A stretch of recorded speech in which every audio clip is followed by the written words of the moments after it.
11 minutes lishayile ihora leshumi ebusuku angibingeleleke uma ukuthi umthando lehlelo ingqoqo zenkolo @luckyinkosi47 ungabhala futhi busizizwe@gmail.com ngokunjalo futhi uyakwazi ukuthi usithole ku 0893109193 njengoba ngishilo-ke ngesonto amasonto ngiyadlule besikhuluma nobaba umfundisi uMpanza engifisa ukuthi ngimnikelele ithuba abingelela abalaleli bokhozi. Tabekhulu. Hello? Yebo Tabekhulu niyaphila? Siyaphila Nkosi. Siyaphila nathi ngicela sibingelela abalaleli bokhozi. Ngiyababingelela abalaleli. Siyabonga ukuthi uphinde waba nathi namhlanje noma sikuthole ucingweni-ke namhlanje ngenxa yezimo-ke esibhekana nazo kodwa sikhulumile isikhathi esiningi ngesonto ledlule mhlawumbe-ke ngiqale ngithi nje kumfundisi emva kokukhuluma nathi la okhozini bakhona yini mhlambe abathule imibuzo ethile kuye umfundisi noma kukhona yini ababeka ukuphawula afisa ukuqala ngakho umfundisi ungakadedeli abalaleli? No, bengakabatholi kodwa mphazima njengoba ngasho ngathi namhlanjena ngizofisa ukuthi kuqala ngiphendule lo mlaleli owathi ngayenza i-verification yokuthi le ngilosi efika kithi ivela kuNkulunkulu ngempela. Nalo mbuzo owabuza uBishop ukuthi owathi kwizenzo 11 verse 26 ukuthi waqala e-Antioch ukuthi abalandeli bakaYeshua bebizwa kuthiwa bangamaKristu. Bengifisa ukuqala ngicacise lokho ngoba isikhathi sasike saphela ngingakakwazi ukuthi ngiyicacise lezo zinto. Yes. Ungaqhubeka Tabekhulu. Balaleli ngiphendula le nsizwa eyathi le ngilosi izosijulisa ngayenza i-verification yokuthi ngempela ithunywe uNkulunkulu. Impendulo yami ithi ngayenza mhla isanda kufika le ngilosi ngaya kwabanye ngaze ngaya ku-anti ngamchazela ngalesimo esibhekene naso. Wayesethi u-anti no, le ngilosi lena ngiyakwampasa kufanele ukuthi uyihlangabeze nokuthi uyihlabele. Nangempela-ke ngasengikubungiselela lokho ukuthi ngiyihlabele le ngilosi. Kodwa njengengilosi ngangazange ngakhuluma lutho kuyo kodwa ngathi ngiba yayisifike sengibuza yathi ngizwa ukuthiwa uthi uzongihlabela. Ngase ngiyakuvuma lokho. Yayisithi ngubani owanifundisa ukuthi ukhona umuntu ongamhlabela ngaphandle kwaJehova yedwa. Njengoba uzomhlabela nje uyasazi isinta engidakuso. Ungawaphakela amadlozi kini ngoba nake naphila nawo. Kodwa mina angaze ngiphile kulo mhlaba. Yabe singifundela incwadi ya-Exodus 22 verse 20 efundeka kanje. Ohlabela abanye onkulunkulu ngaphandle kaJehova yedwa uyobhujiswa nobhujiswa. Yasiyaqhubeka ithi thina samukela iphunga lamanoni omhlatshelo osuke uhlatshelwe uJehova. Sikhangezwa nguye uJehova ngoba singabantwana bakhe. Manje-ke lokhu nje kukodwa kuyachaza ukuthi ingilosi yayivuselela umthetho kaJehova. Uma ngifunda amaHubo 106 verse 28 kuya 29 ukuthi bazihlanganisa noBhali Beyori badla okuhlatshelwa abafile. Lama verse omabili noma lezi inkulumo ezimbili zichaza ukuthi akufanele sihlabele abafile. Akufanele futhi sidle inyama noma ukudla okwenzele abantu abafile labo esibabiza ukuthi bangamadlozi. Lokhu ingilosi eyayikhuluma kithi yayikufunda eBhayibhelini. Uma ngizokhuluma ngendaba yezangoma uma ungasufunde kuLevi 20 verse 27 ukuthi wesilisa noma wesifazane elikubo idlozi bobulawa nokubulawa bakhambe ngamatshe igazi labo libe phezu kwabo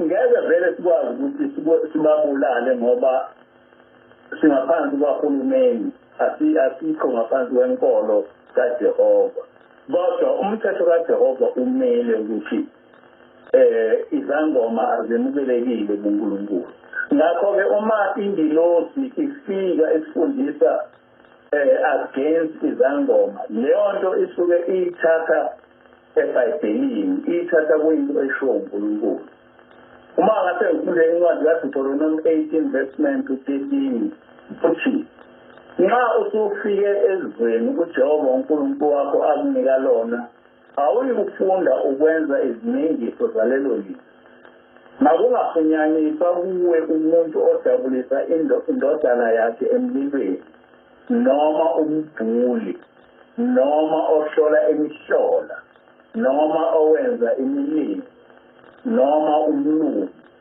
noma owenza isiphonso noma obhula emadlozini noma umlozikazi ngokuba yilowo nalowo ozenza lezi zinto uyisinengiso kuJehova ngenxa yalezi zinengiso uJehova uNkulunkulu wakho uyabaxosha phambi kwakho so lezi ncwadi ngembili ey'ncwadini ey'ningi engizifundile zibonisa ukuthi thina njengamakholwa akufanele ukuthi sihlabele amadlozi thina njengamakholwa akufanele ukuthi sihlanganise nezangoma kodwa ngiyafisa ukuthi abalaleli bakhumbuze ukuthi ingilosi yafike yathi kuthiwe angifundise ngomthetho kaJehova kodwa ngilandele izimfundiso zomprofethi uIzayashembe kuthola kube kuyo njengoba wayefundisa amaNazaretha ngiyafisa-ke ukuthi ngifunde kafushane imfundiso kaShembe mhla eshumayela ngo-1927 ePhalamende nanka amazwi omprofethi ndiyazi ukuthi abaphile bayisishile kwabaningi ngenxa yokweqiwa uthando lwabo kuhle ukuthanda umzali wakho nesihlobo sakho lokhu akukubi kuJehova kodwa ningaweli ebathandeni okwedlula uThixo funa niduke nenze okuphambene nomyalo enginiyala ngawo nenayalwa ngawo kuMathewu 10 verse 37 nizwile emthethweni ukuthi asekwakhonza amadlozi ngoba abenza okunjalo bayanengeka kuJehova ngaleso sikhathi babuza onkwanyana nomzeleni bathi nqebe yenkosi angeke sisabasabela okhokho bethu na waphendula umprofethi wathi cha bantwana bakaNthiziwe okwenu ukuba nibakhumbule elathini elikhulu emzini kaJehova ePhalamende kunokuba nenze njengalabo abangenayo uThixo lapha wayekhuluma ngamadlozi ukuthi singawahlabeli kuyimfundiso leyo kaShembe ukuthi singawahlabeli amadlozi mase sengiza kwizangoma entshumayelweni yakhe owenza ngo-1925 nanga amazwi akhe njengoba uJehova namuhla engithumile phakathi kwenu ukuba ngililethele umbuso wakhe oyifa lokuphila phakathi kanjalo noSathane ufinyelela kubantu ngezithunywa zakhe ukuba zilethe ingubhiso yaphakade But abantu omubi usebenza ngezangoma nabo bonke abavuma ukuba izimbongolo zemimoya engcolileyo ngokuba umthombo wayo usathana. Yikho lokhu izolo ngithe kimi yamukelani umoya ongcwele kuphela ngoba ungokaNkulunkulu. Ningamukeli noma munye umoya ofuna okuphambene nale ncwadi kaNkulunkulu. Xayani izangoma ngokuba ziyilapi nesihlalo sikaSathane phakathi kwabantu. manje na-ke uma sekufika ingilosi izosifundisa ngendaba ukuthi singahlabeli amadlozi singahlanganisi nezangoma. That is a clear verification yokuthi le ngilosi izofundisa ngokushiwo uNkulunkulu. Okwesibili izofundisa ngalokho okwafundiswa uShembe efundisa amaNazaretha. Ukuthi amaNazaretha manje ayiphatha kanjani enzani akusho lutho kodwa imfundiso kaNkulunkulu yini futhi imfundiso kaShembe yini. Ake ngedluleke bese ngiya kulombuzo uBishop. Noma khona mfethu Busho. Hayi qhubeka mfundisi. Kulombuzo kaBishop uBishop uthena kuyizenzo 11 verse 26 kuthi kwaqala eAntioch ukuba abalandeli bakaJesu babeze ukuthi lamaKristu. Ngiyavumelana nalo umbhalo usho njalo. Kodwa kunezinto eziningi esingazazi esike sayifundiswa izizwe ezimhlophe thina izizwe ezimnyama. Bese into siyithatha njengoba iyindalo. Okuseqinisweni into thina abantu abamnyama esingayazi ukuthi uYeshua akakaze ebe umKristu. Nabafundi bakaYeshua abakaze bebe amaKristu. uYeshua waye engumJuda ngokobuzwe nangokwenkolo ekwiJudaism kodwa okuseqinisweni okuyinkolo kaMose. Ngenkathi uYeshua ethuma efundisa esaphila wayefundisa ngenkolo kaMose. Noma esehambile emhlabeni wathi mayevuka kwabafileyo abafundi bakhe wabathuma ukuba beyofundise ama-Gentiles bawafundise ngenkolo kaMose. Kodwa okuthe uma sebethi bayafundisa ama-Gentiles abaphendukela ama-Gentiles ngabe izizwe ephatheni imibhalo kanjalo ephatheni ngesizulu. Kwasekuthi ngo-70 base bebahlasela ama-Gentiles ehlasela amaJuda bawanqoba base bayayiqeda inkolo kaMose. Uma sebeyiqedile inkolo kaMose base belokhuza bethatha izincwadi zamaJuda. Lezi incwadi lezi ezinye bayishisa kodwa ezinye bayigcina base beyitranslateela kwi-New Testament. I-New Testament yaqala ukuba ibe yisiGreek. Lesi siGreek lesi okwazona sekuyisiLatin sekuyisingisi sekuzo zonke ilokhuza iy'limi kodwa kuthathwe imibhalo yamaHebheru kuthathwe imibhalo yabantu abayinkolo yamaJuda. Manje-ke ngenkathi kubhalwa i-New Testament esingathi Christian Bible lachithwa igama elithi Jehova kwasekufakwa igama elithi Lord. Lachithwa igama elithi Yeshua kwasekufakwa igama elithi Kristo ngoba igama elithi Kristo liyisiGreek.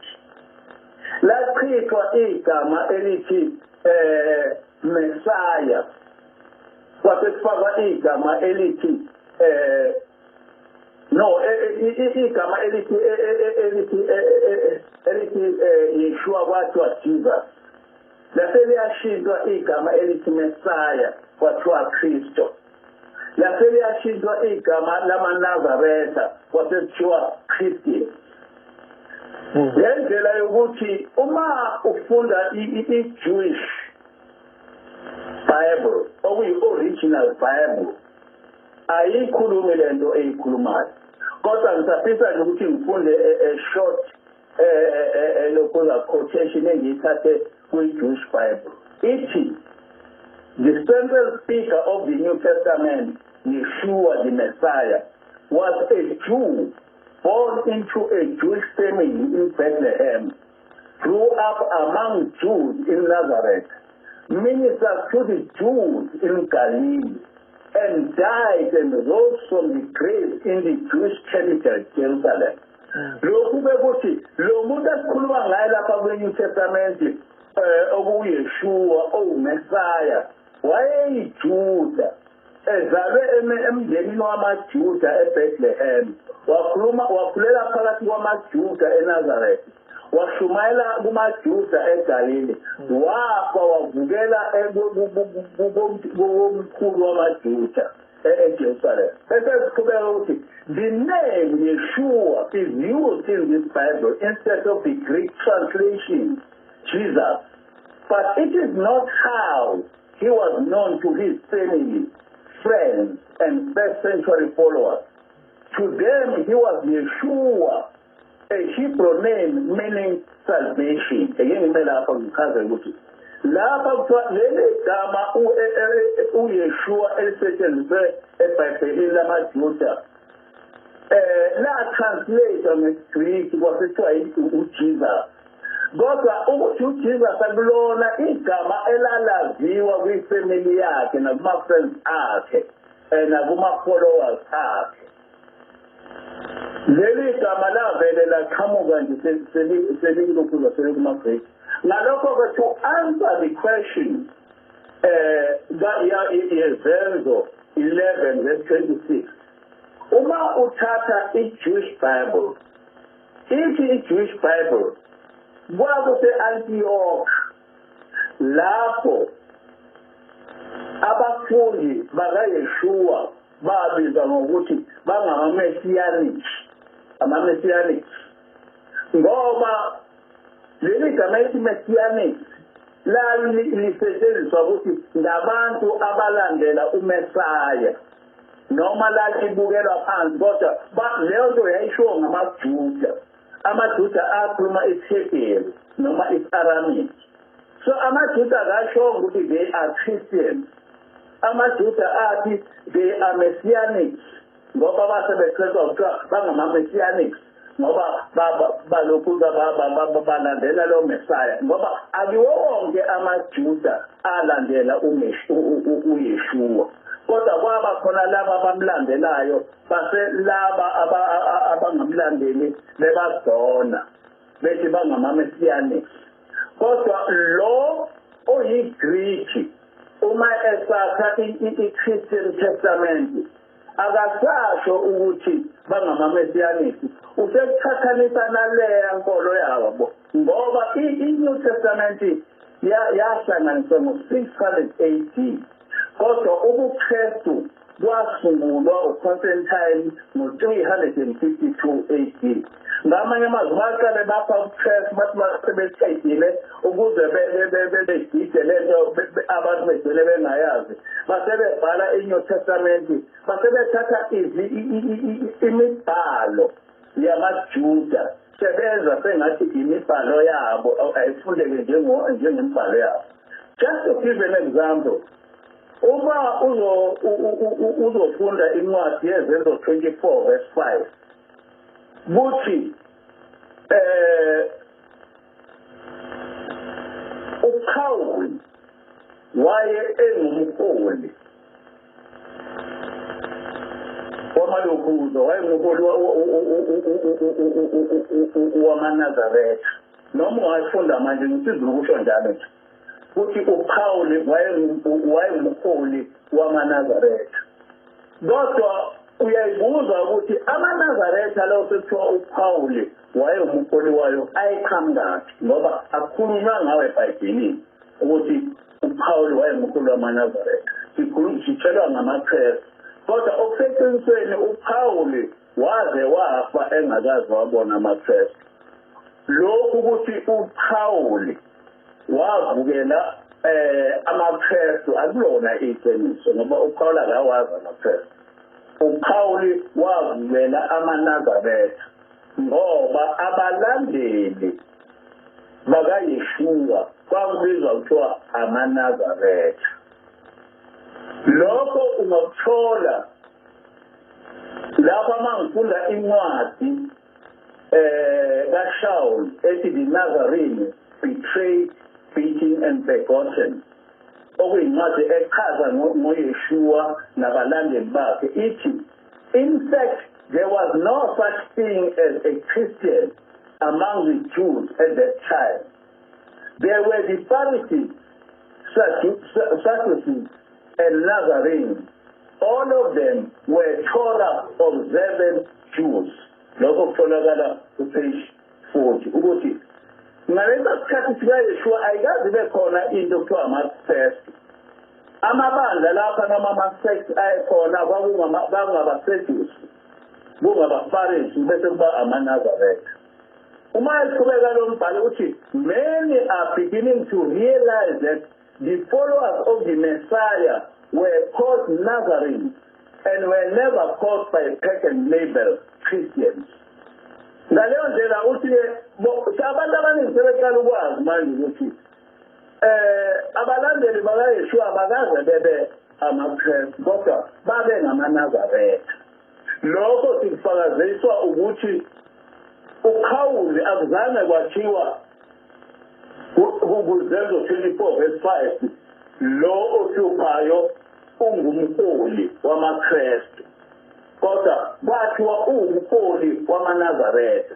Ngicabanga ukuthi bakhohlwa ukuthi belikhiphe lenkulumo ngoba manje kune-question mark ukuthi manje mase bethi ungumholi wamaNazaretha aqhamuka ngamaNazaretha ngoba lapha kumele impression yokuthi wayengumholi wamaKristu wahlasela amaKristu kusho amaKristu kwaphela 300 years kwahamba uYeshua emhlabeni engakafiki.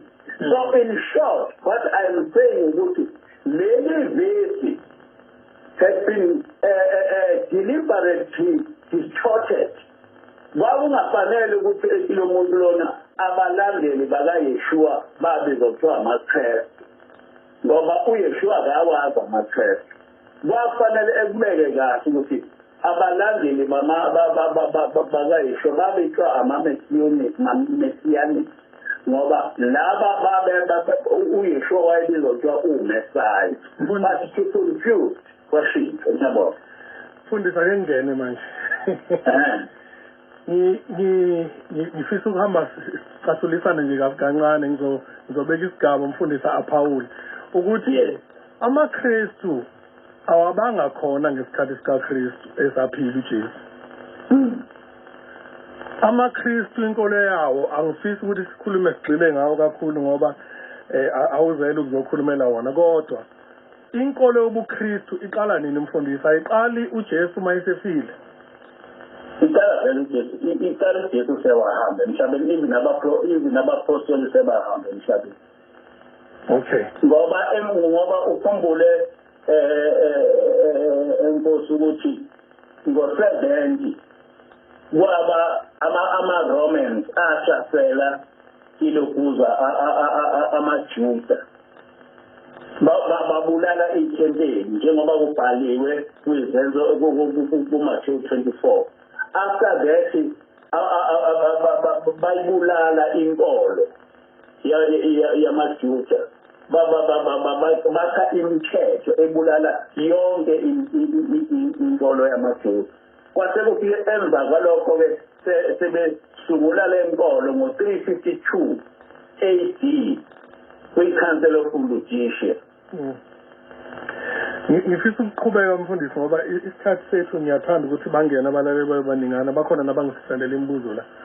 Umfundisi uma ebeshumayela izolo la emsakazweni ngiyangikuqaphela ukuthi ushumayela ngaphansi kobuNazaretha njengoba nebandla lakhe libonakala liyamaNazaretha. Okwesibili umfundisi uthi ingelosi ayithunyelwe ubaba umprofeti uShembe. Ngisaqinisile ngithi umfundisi.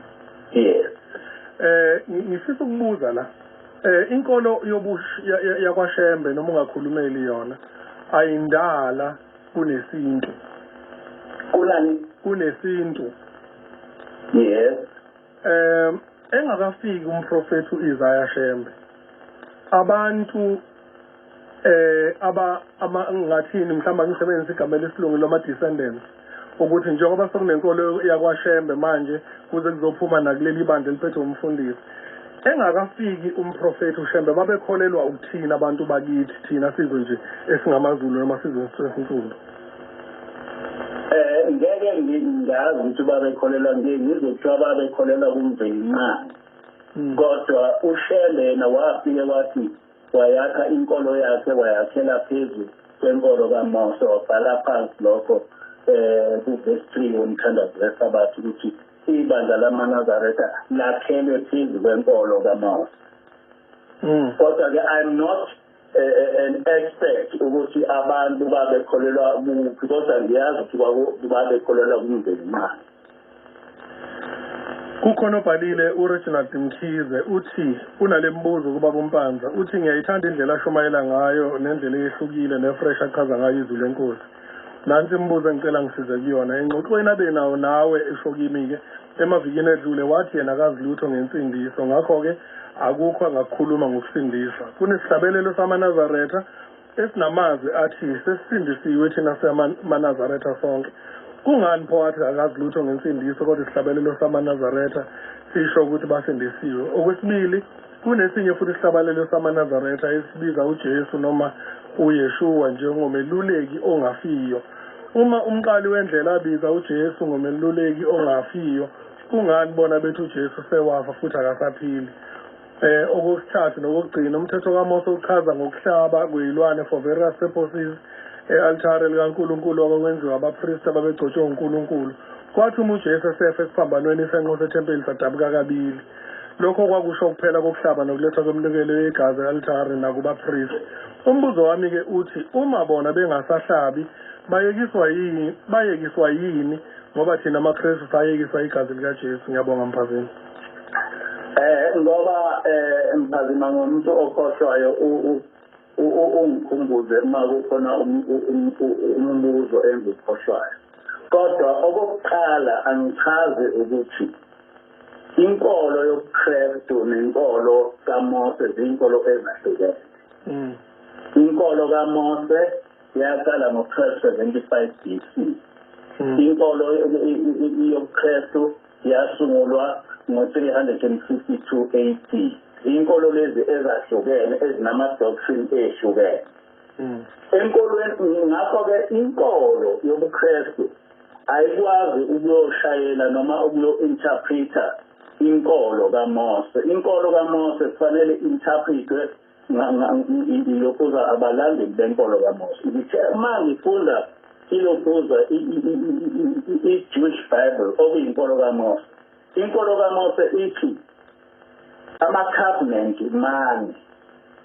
Kukhona i-covenant kaNoah, kube khona i-covenant ka-Abraham, kube khona i-covenant kaMose, bese kuba khona i-covenant kaDavid egcwaliseka ngoYeshua. Lama-covenant ayikho ebulala enye ngoba in each and every covenant uyaye ethi uNkulunkulu le covenant ikhona ngunaphakade. Ithi i-Jewish Bible le translation ye-Christian Bible ukuthi ethi uJesu I have not come to abolish but to fulfill. The wrong translation to fulfill. But uYeshua uma lento usuyisa kwi-correct translation ithi angizile ukuzo-abolisha but to complete. Baze bethile ngoba leli Bible engiyazi lithi complete Jewish Bible. Lithi uYeshua wazocomplete ey'mfundisweni zikaMose ezazingazange zagcwaliseka. Njengokuthi nje uMose wathi ungaphili. uYeshua wayesethi mina ngithi uma ube wabuka umuntu umkamuntu wamkhanukela usuphilile naye. In that way he was completing, he was filling the gap. uMose wasifundisa ngokuthi uma ungawugcini umthetho kaNkulunkulu ulokhuza uyoba neziqalekiso nje wayibeka uyeshua wayesithi uma ungawugcini umthetho kaNkuluNkulu awuyogcina ngokuba ube neziqalekiso lapha emhlabeni kodwa ngeke ungene ezulwini. Uma ungafunda uMathewu 5:19 chaza lokho ukuthi uma ungawugcini umthetho kaNkuluNkulu futhi ubuye ufundise abantu ukuthi bengawugcini umthetho kaNkuluNkulu ngeke ubone umthetho wezulu.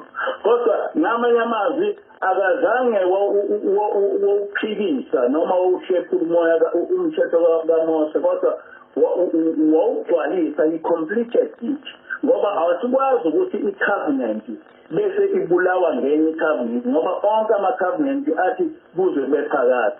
Uma ungasuthathe i-covenant ka-Abraham ethi abesilisa abasoke i-covenant kaMose ayishongo ukuthi abantu abangasoki. So lokhu engikukhulumayo ngikhuluma ngomthetho kaMose ochazwa ngabalandeli bomthetho kaMose. Kodwa uma uzothatha amaKristu angenye inkolo bese eyochaza umthetho kaMose abangekho kuleyo nkolo, that is wrong. AmaKristu akalandele inkolo kaConstantine. Bese kuthi labo abalokhuza abalandela inkolo kaMose belandele uYeshua. Hamba ke siqonde ngomfundisi insindiso namanje nithi anihlanganisele lutho nayo. Insindiso is a question of understanding.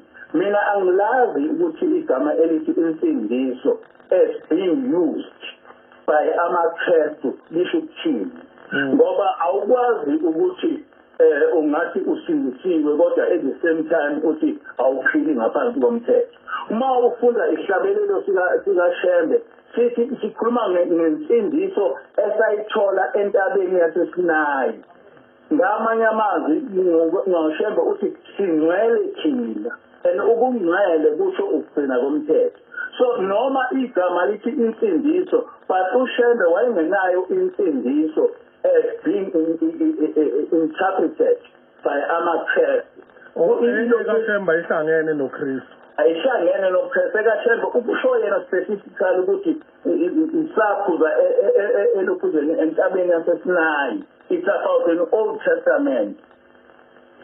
Mhlambe ngingakayibalaleli umfundisi uYeshua namhlanje ngithe mangulalelisisa kahle ngabona sengathi isihumusho esukela kwiHebrew siya kwiGreek esiqhamuka negama elithi uJesu kodwa sisho umuntu oyedwa ngiqinisile. Cha awuqinisile Nkosi. Abantu abesibele uYeshua noJesu.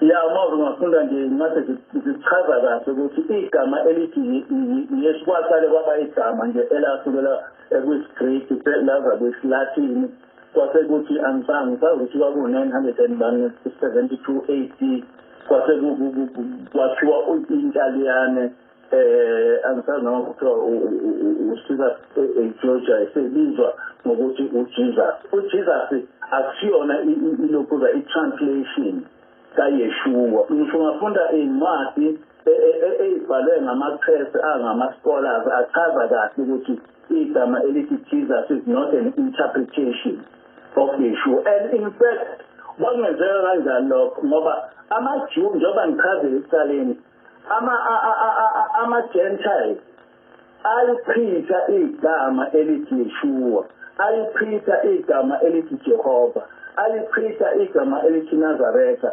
alichitha igama elithi Messiah. Bawachitha lamagama and abakwazi ukuthi bethi bawa-interprete ngoba bawachitha bachitha inkolo yonke baze bachitha ngithi uJehova. Ngeke ngikufundele lapho nami uDr.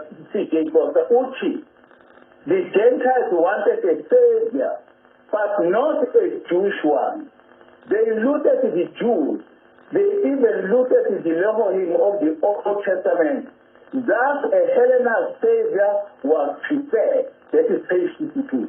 Uthi lapha uDr. Foster ama-Gentiles ayefuna umsindisi kodwa hayi umsindisi ongumJuda ngoba babe wazonda amaJuda bezonda noNkulunkulu wabo oku-Old Testament. ngakho-ke basebebona ukuthi abazenzele umsindisi ongumgreki. Thus a Hellenized Savior was prepared. So awukwazi ukusho ukuthi lento was translated. Bengithathela kulokho bengithi mhlawumbe kusho angizwisanga kahle ukuthi ngesikhathi sikhuluma ngoYeshua ukuthi ngokomndeni nangokozalo bathi abamazi enguJesu bamazi uYeshua. Bengithi mhlawumbe kusho ukuthi ngiphunduleke lapho kodwa akesi labo balibeke emayini ngoba amaJuda lanamhlophe njengamanjena anokuhlobo kumaKristu kunama-Muslim. So ezinye izinto zibeka mayini zingayikhonzisi. Kodwa kuney'ncwadi ezibhalwe ngamaKristu. Uyabona nje lo u-T.J. Costa ukhona la eSouth Africa uyilokhuza umuntu o-researcha i-history yenkolo ebese efundisa ukuthi thina njengamaKristu asiphume kulento esakhohliswa ngamaNtaliyane ngayo, sakhohliswa ngamaRoma ngayo. Ngabe sifuna iqiniso asibuyele emthethweni kaJehova, asibuyele enkolweni kaJehova, hayi lena eyathiwa uConstantine. Kusobala ukuthi indaba yeTrinity nje into engahlangani nayo mfundisi. No, but ayithi into eyiTrinity enkolweni kaJehova. Inkolo amaKristu enkolweni kaConstantine ikhona iTrinity ngoba iTrinity isukela enkolweni yaseBabylon. It has got nothing to do with inkolo kaJehova. So people must clearly understand the difference between inkolo kaJehova nenkolo yama-Gentiles eyasungulwa uConstantine. And bekwazi ukuthi uConstantine wasungula le nkolo kade se-persecute amaJuda wayibulala inkolo yabo. Ake sibheke omnye umlaleli. Sawubona. Sawubona. Niyaphila? Akubuza la azilo kumbaba umpanda.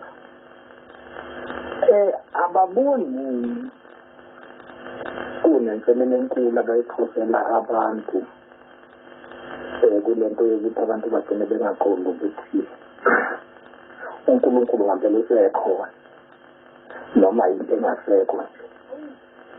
Uma ngabe bengukuthi bazothenga usekhona yini esifanele simthandaze manje kube iqobo ngaba obuvelayo ney'nkolelo ey'khona yikuphi abazofela khona njengabafundisi yilokho uNkulunkulu kumele simthandaze. Siyabonga mphakathi.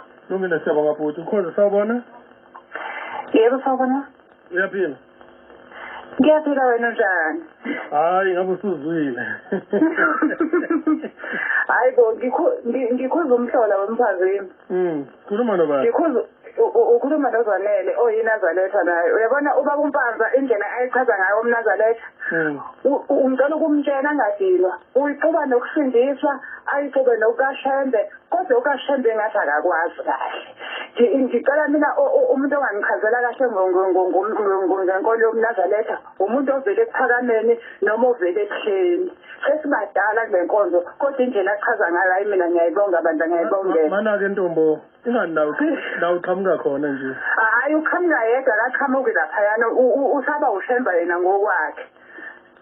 Ngiyaxolisa nje ukusho njalo usewushemba yena ngokwakhe uzohlanganisa abantu abasafuna ukuba amanazaletha. Mhlawumbe-ke ngidedele khona ezolokhuza ezokwazi ukuphendula umfundisi. Ukhala ngani kakhulu okuyikhona okuphambene nalokho okholelwa kukho? Ngikhala ngale ncwadi azivulayo nje akabafundisi abantu ngoshebe, ubafundisa ngathi ubafundisa ngokusindiswa ngobuKristu. ubuKristu lo bakhuluma ngabo ngibona ngathi into ekude kakhulu nale nkolo yomnazaretha. Bazolahleka abantu ngani yakuthi abamanazaretha abasafuna ukungena enkolweni yomnazaretha uma abe inazaretha asakhuluma kanje nawe nje ungeke usho ukuthi ubechazela ukuthini ubaba uMpanza. Azwakali ukuthi uthini. Lungile ake ngicoshe ukugcina bese siya kubaba uMpanza. Sawubona Khosi. Sawubona. Sawubona. Ay, bona ngene. Sawubona. Yebo sawubona, ngicela ubani umsana. hayi siqala ukudlala-ke manje.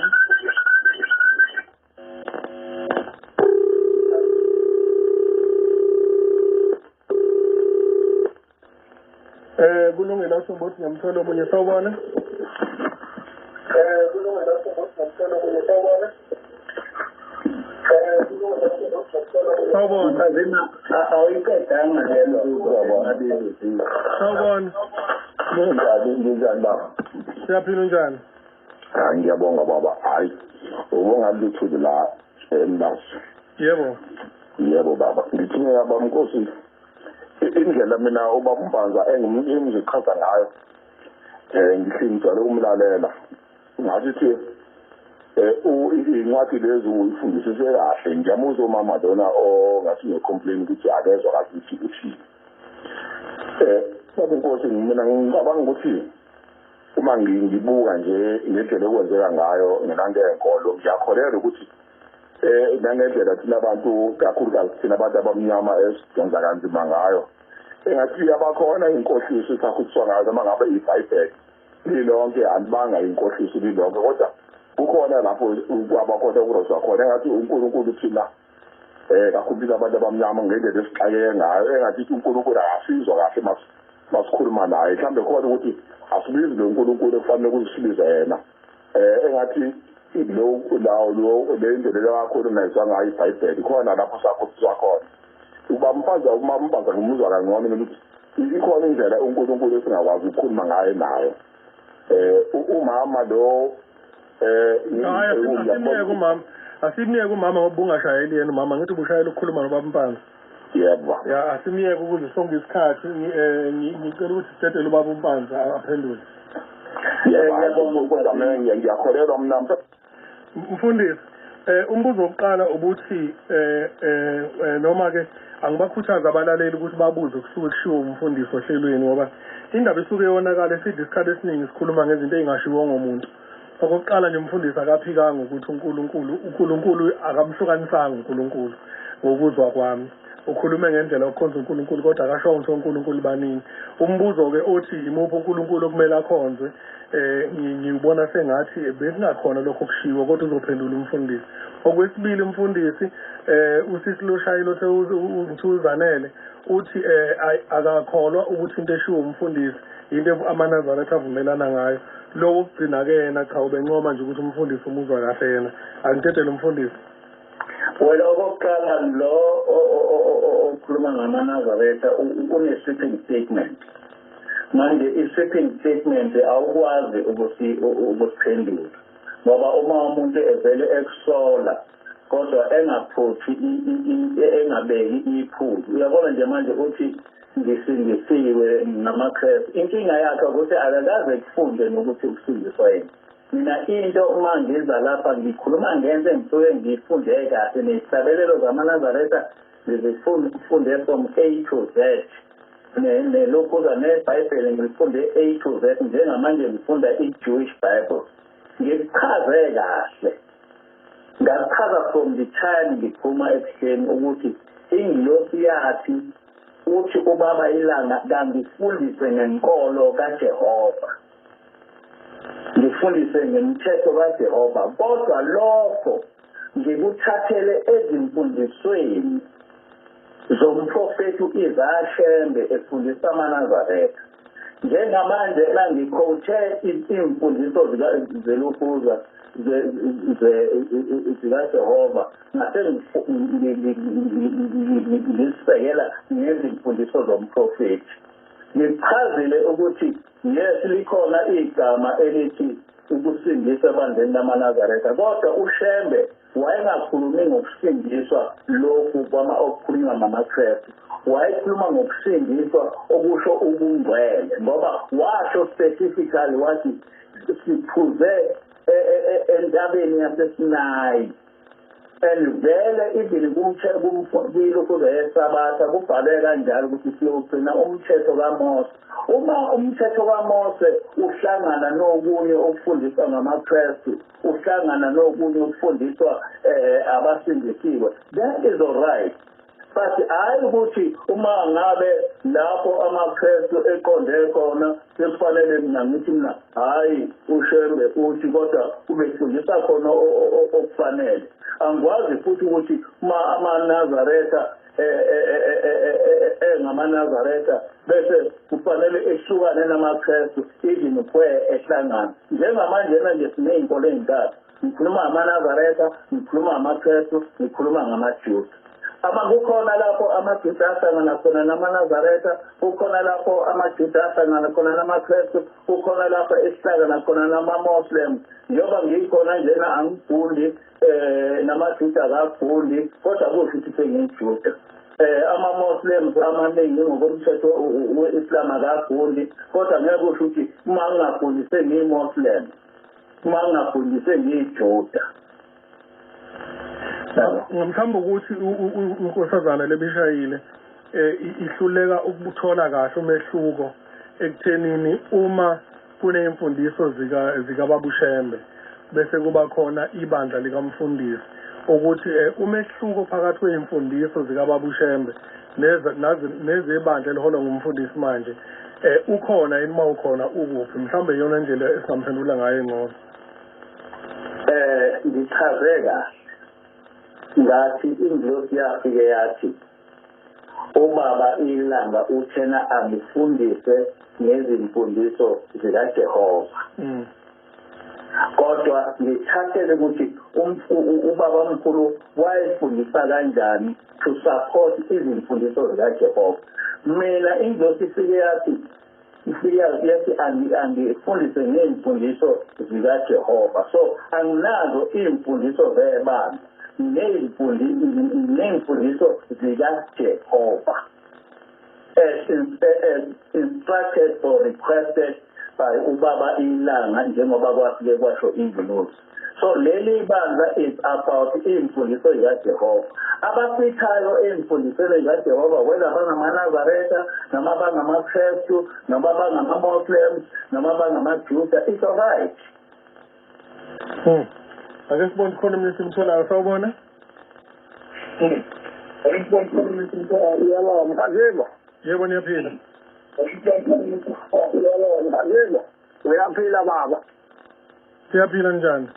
Hayi siyancela mphazema ngilalele ubaba uMpanza na mphazema. Ngithi ake ngibeke nje nami namdala baba. Ubaba uMpanza umbuzo na umphazema ukhuluma nobaba Mashazi ngwanongoma la ngkhona. Ubaba uMpanza izoba ekhuluma ngobaba Ilanga.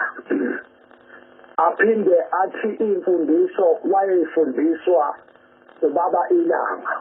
Owami umbuzo lamphazema uthi ngalesi sikhathi esebusheni ingilozi leyakhuluma ngayo yayingamfundisi ngani ngalesi sikhathi esebusheni ukuthi lezi zinto ezayisho baba Ilanga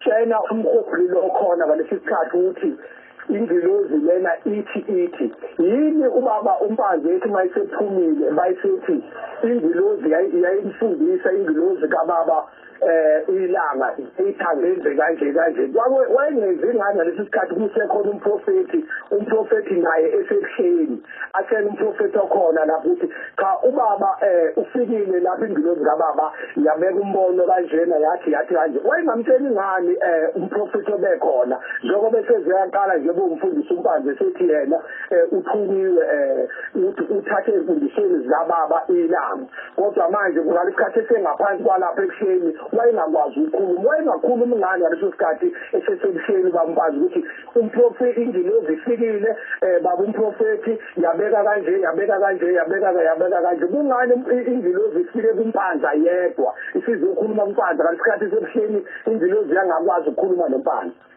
Kodwa ngisekhona kodwa ngithi yakhumbula ukuthi ingilosi yafika ekhona ebandleni engaphumile.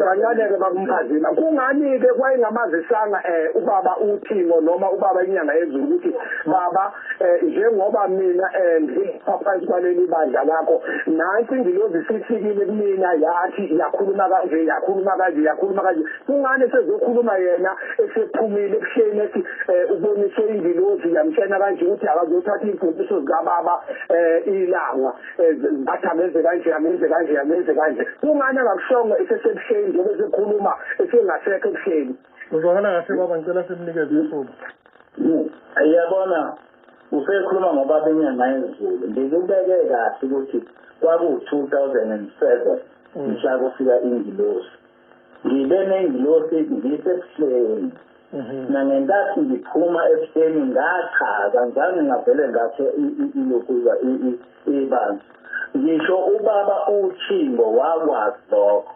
amaNazaretha amadala ayazi ukuthi ubaba uThimbo wazi ukuthuma umvangeli wamtshela ukuthi mina bengamhlukumezi ngoba noma engakushongo ebandleni ukuthi ngoba ngifuna ubaba ilanga kodwa bakhona koma owabashela lokho bangitshela ukuthi ubaba uThimbo kade ebabizile ezobatshela ukuthi bengamhlukumezi ngoba mina ngithuma ubaba ilanga ayikho into engayifishayo ngachaza lokho khona ubaba ilokuza inyanga uThimo iThimo ngathi ngiphuma la ukuthi khona ingilosi hayi ukuthi lali ngani kodwa ngathi manje angeke ungibuze ukuthi ngangakwenzi ngani lokho ngoba mina ngiyatshelwa wenza into oyitshelwayo umshilo ngathi kwafika ingilosi yathi uthi ubaba ilanga makhele indlu kaJehova ke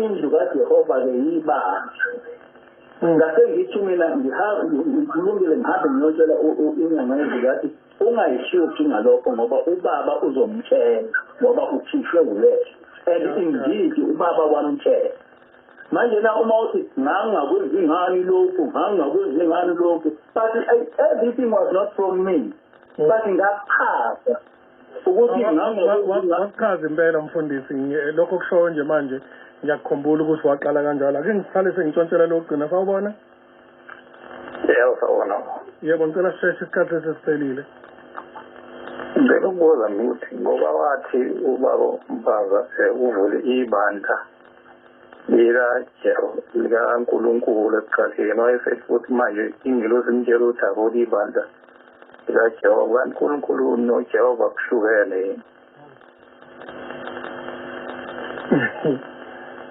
kulungile siyabonga mfundisi ngicela isihlale sesiphethe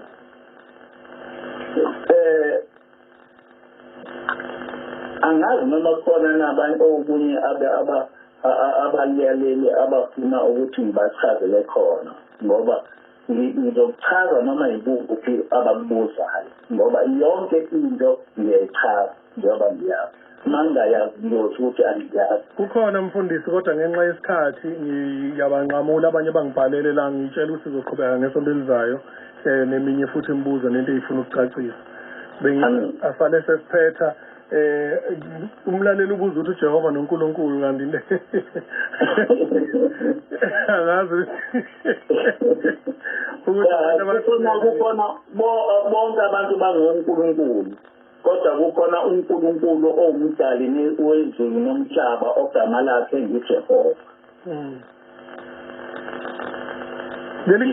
leli gama eliJehova konje lisukela kuliphi ulimi eHebrew lithini ngeHebrew uyakuyi nakho ya cha kulungile mfundisi ngisho ngoba ngiyangizwa abantu manje sebethi uJehova usibani bebala ngibona ukuthi basha amandla kaNkulunkulu ukuthi okwazi ukwenza ukuthi uJehova ukuthi okwenza ukuthi uJehova ukuthi uJehova uyisho kahle nje wathi uyedwa wathi akakho umuntu obizwa kuthiwa uJehova ngicela siqhubeke ngesonto elizayo mhlawumbe ekhulu sibonge kakhulu amen kanti siziyamhlanje ngizulu shayile ihora leshumi nomuvo ake ngicacise lokhu ke mlaleli osekhaya singakalwi nawe nje ngicela ukuthi ngikubeke kahle lokhu kucaca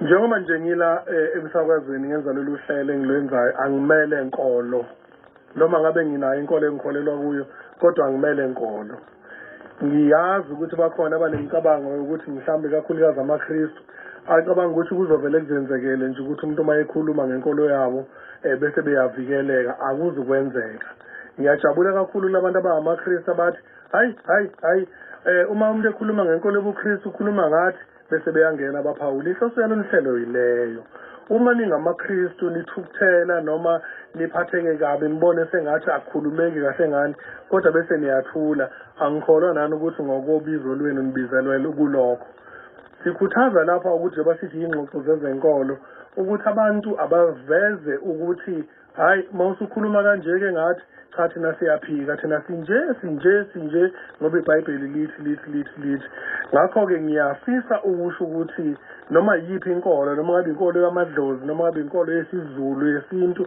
noma ngabe inhloboni yenkolo uma sisuke sinesihambeli sisuke singezile ukuzokhuluma ngezinkolo zenu sisuke sizokhuluma ngenkolo yaso uma ke wenzekile kwathinteke yini inkolo ninelungelo eliphelele ushaya ucingo nithumela imlayezo nithi cha nakho usuthi kanti kunje kodwa manithula nithule enzenisho isikhathi 6 minutes lishayile ihora leshumi nomuvo ebusuku ingxoxo zezenkolo nolathi inkosi siguqisa kanjalo sizobuya ke sesiyiphethe imbenge ngesonto elizayo sihamba nawo tabekhulu